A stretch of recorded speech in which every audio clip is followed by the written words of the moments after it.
Whether reporting on the latest news stories or hot issues, taking a look at county government or announcing what's happening around the county, this is Collier Focus, bringing government home. Welcome to this edition of Collier Focus. I'm Troy Miller, and this is a recap of the October 23rd Board of County Commissioners meeting. The commissioners began today with 4 proclamations. First, the board proclaimed their continued support for the 287G partnership between the Collier County Sheriff's Office and the United States Department of Homeland Security, which allows for the arrest and removal of criminals who are in the United States illegally. Next, the board proclaimed October 26 as the 13th annual Red Ribbon Walk for Collier County Public Schools. The Red Ribbon Walk was developed as part of the Red Ribbon activities established by the Substance Abuse Coalition of Collier County, as well as the Collier County Public School System in association with the National Drug Awareness Campaign. The commissioners designated October 25th as Narcotics Overdose and Prevention Education National Candlelight Vigil Day here in Collier County. The Narcotics Overdose and Prevention and Education Task Force was established to raise awareness and open doors to recovery by helping to remove the shame often associated with the disease of addiction. The final proclamation of the day recognized the 4th Annual Naples International Film Festival and its opening night film, Honor Flight. Chairman Fred Coyle talked about the film. Honor Flight takes volunteers from a national group, Honor Flight Network, who gather together veterans and fly them to Washington, D.C. to have a tour of veterans memorials in Washington, D.C. And to date, they have flown more than 80,000 veterans to the nation's capital over the last 8 years. So we're very happy to recognize the Naples International Film Festival and wish you the greatest success. And everyone should turn out for the films that they'll be previewing during that period of time. So thank you very much for your good work and your help with veterans. Thank you. The 4th Annual Naples International Film Festival is November 1st through November 4th. The commissioners made 2 presentations recognizing heroic life-saving efforts. The first hero is a highly trained emergency professional, and the other is an 11-year-old middle school student. On February 12th of this year, off-duty East Naples firefighter Manuel Morales was traveling east on US 41 in Ochopee when he saw a westbound car strike a guardrail, roll over, and land upside down in a swampy area. After confirming that no one had exited the vehicle, Morales went to the partially submerged vehicle and then extracted and stabilized the victim. I would like to first and foremost thank God for giving us, the men and women in uniform, the courage, the strength to do what we do. It is our passion, and honestly, without our men and women and the Sheriff's Department, Collier County EMS, and our fire department, we coexist and we take our energy from one another to do better and excel. And we do what we do because it is our passion, and God gives us the strength, and we feed off of one another. Also, I would like to acknowledge my crew, my Chief Schultz, my Lieutenant Kevin Nelms, and driver engineer Chris Diaz, and all of our public safety personnel. Thank you. Without them, for them, we accept this award. Thank you so much. Sure. Once paramedics arrived, Morales helped prepare the victim for transport. And on Tuesday, September 18th, 11-year-old Oak Ridge Middle School student Jason Bonar was riding the bus home from school when he noticed the bus began to start moving erratically. When Bonar looked at the driver, he realized he was having medical difficulty just as the driver slumped over against the window. Acting quickly, Bonar got a hold of the wheel and got a foot on the brake and managed to get the bus stopped. Jason then called his mother, who called 911 and helped arrive in time to save the bus driver's life. Commissioner Georgia Hiller also presented Jason with a letter from Governor Rick Scott commending him on his life-saving efforts. Master Jackson Bonar, dear Jackson, as governor, one of my top priorities is ensuring the safety and security of the citizens of Florida. On behalf of the people of our state, I want to thank you for quickly jumping into action and helping your bus driver as he experienced a medical emergency. There is little doubt that your efforts not only saved his life, but also prevented a tragedy that could have harmed many others as well. Your alertness and ability to instantly respond helped a fellow Floridian in an extraordinary way. You are to be commended for your willingness to assist others in need. Your parents must be extremely proud of you, as am I. Thank you for being a great Floridian and a tremendous role model to Floridians of all ages. It is Floridians like you who make our state such a great place to live, work, and play. Sincerely, Rick Scott, Governor. The board unanimously approved the proposed Collier County state legislative priorities for 2013. The list of priorities include advocacy for increased funding for beach renourishment and maintenance support, permanently prohibiting offshore oil and gas drilling in Florida's territorial waters within 9 miles of the coast, opposing legislative or constitutional restrictions on county authority to determine local tax burden on local financial commitments to services and quality of life, and support home rule authority over administration of Collier County's existing impact fee program. Collier County's complete list of legislative priorities is available on our website, colliergov.net. The board voted 4-1 to move forward with the EAR-based rural land stewardship area amendments, but also decided to return money earmarked to study the amendment package to the Conservancy of Southwest Florida. The agenda item had actually asked the commissioners to reject all of the bids submitted to perform the study and put the project out to bid again. Instead, the amendments will move forward in the process without the study, and the $90,000 will be returned to the Conservancy.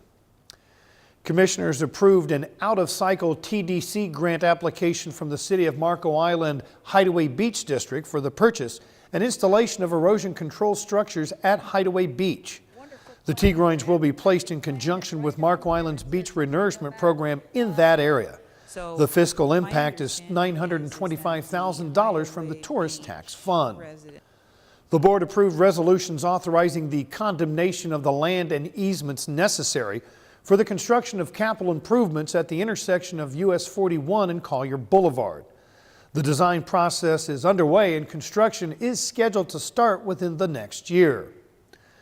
Commissioners awarded bid numbers 12-5845 and 12-5845R to Countywide Chemicals for the purchase of various chemicals required for potable water, wastewater, and irrigation quality water treatment by the water and wastewater departments to various vendors in the estimated annual amount of $5,500,000. In other public utility items, the board approved separate work orders to Kyle Construction Incorporated, Quality Enterprises USA, and Haskins Incorporated under the fixed-term underground utilities contract 08-5011 in the total amount of $2,052,336 for the replacement of air release valves under project number 70044, Force Main Technical Support. Commissioners also awarded bid number 12-5964, SRO Wellfield Raw Water Transmission Main Repair to Southwest Utility Systems Incorporated in the amount of $1,131,450 to complete the second stage of the Phase 4 of the South RO Wellfield Raw Water Transmission Main Repair Project, and that project is number 70030. The board voted unanimously to send notice to proceed orders to the contractors awarded contracts at the September 11th Board of County Commissioners meeting to perform the work in the wastewater basins program. Questions had arisen about the changes to the original invitation to bid package, but with counsel from the county attorney's office and the purchasing department, the commissioners decided to move forward. The BCC accepted the performance appraisal and accepted the FY 2012-2013 action plan for Airport Authority Executive Director Chris Curry in a 4-1 vote. The commissioners also voted 4-1 to approve a contract extension for Curry through September 2015, amending the contract to comport with Chapter 2011-143 of Florida statutes. That's all for this edition of Collier Focus, your recap of Collier County Board of County Commissioners. Now, if you want to review all or part of any county commission meeting, visit colliergov.net and click on the video archive section. Once in the archive section, select the meeting you want to review. Now, for BCC meetings, you can use the convenient drop-down menu to select and jump to any item of your interest. For additional information on Collier County government, visit our Facebook page at Collier County Government. You can also check out videos about government services at the Collier Gov YouTube channel. I'm Troy Miller. Thanks for watching Collier Focus. We'll see you next time.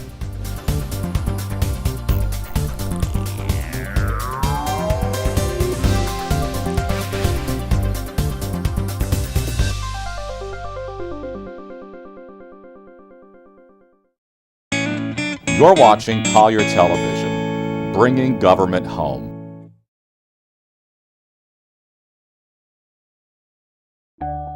Home-based businesses have become more popular in recent years. While there can be many advantages to operating a home-based business, such as being your own boss, there are important regulations that you need to be aware of.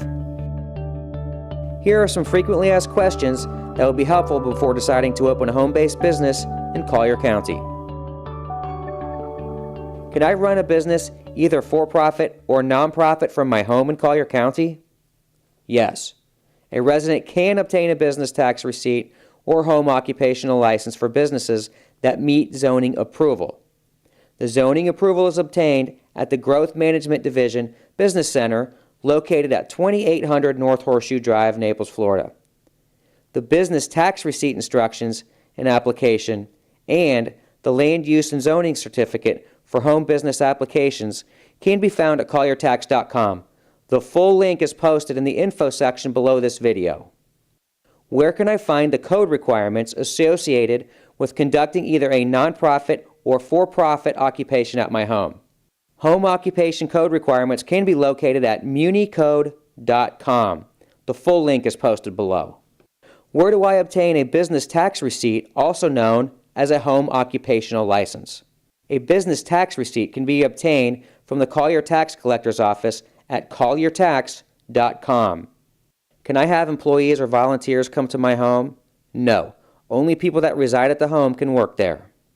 Can I have customers come to my home? No. People are not allowed to come to your home for business activities associated with a home occupation. Can I have deliveries of products to my home that are used for business? Yes. However, only products that are normally delivered by the U.S. Post Office or similar carrier. What types of businesses meet the Land Development Code requirements for a home occupation? Examples would be a home-based office, a computer-type business, or a business where you build something in your home or garage and then sell it elsewhere. The home occupation shall be clearly incidental to the use of the home and not change the character of the home. If I make something on my property, where can I store the materials? All materials associated with a home occupation must be stored in a completely enclosed structure such as garage or shed. Can I advertise my home business and place a sign at my home? You may provide information about your home occupation on a website. However, no signs are permitted on or off-site. I own a vacant lot. Can I run a business from there?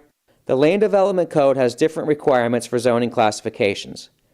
A zoning review and approval may be obtained at the Growth Management Division Business Center located at 2800 North Horseshoe Drive, Naples, Florida. The zoning review will determine the zoning classification of that vacant lot and determine what is permissible. For more information on opening a home-based business in Collier County, contact the Collier County Code Enforcement Department. All of the addresses, web links, and phone numbers are posted below.